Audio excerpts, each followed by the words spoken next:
அன்பான இதயங்களுக்கு என் இனிய வணக்கங்க. இப்போ நாம ஆடு புலி ஆட்டம் உங்களுக்கு எத்தனை பேர்த்துக்கு தெரிஞ்சிருக்கோம். இப்போ நான் அதை சொல்லித்தரேங்க. முன்னோர்கள் இந்த கல்லிலேயே செதுக்கி இருக்கிறாங்க பாருங்க. இதுதான் ஆடு புலி ஆட்டம்.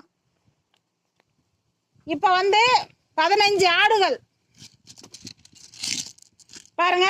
2 4 6 8 10 12 14 15 ஆடுகள், 3 புலி. இந்த 3 புலியும் மலையில இருக்குதுங்க. இப்போ இது 3 புலி. நம்ம இது ஆடு. நாம எடுத்ததையும் இப்படி நம்ம 2 பேர் வேணும் இந்த ஆட்டத்துக்கு. ஒருத்தர் ஆடாகவும் ஒருத்தர் புலியாகவும் இருக்கணும். இந்த புலி இந்த மாதிரி கேப்ல நாம இங்க ஆடு வச்சோம்னா புலி ஈஸியா இந்த கேப்பை இப்படி எடுத்து இது வெட்டிருங்க. அதை வெட்டுறதுக்கு நாம விடக்கூடாது. எடுத்தது இங்க வைக்கணும் கல்லு. இதுதான் ஆடு. புலி இங்க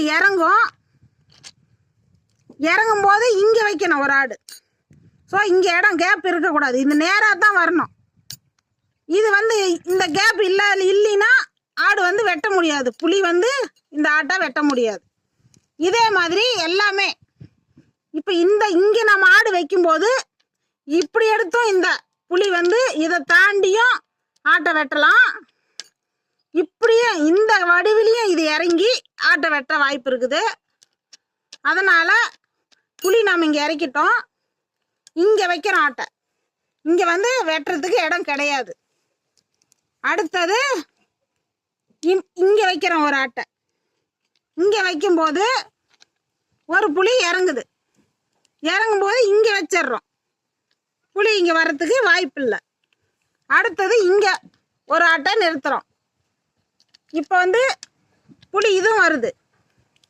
வரும்போது நாம் இங்கே மலை மேலே ஒரு ஆட்டை வச்சிடுறோம். இங்கே புலி மேலே ஏறுறதுக்கு வாய்ப்பு இல்லை. ஏன்னா ஆடு இங்கே ஒன்று இருக்குது.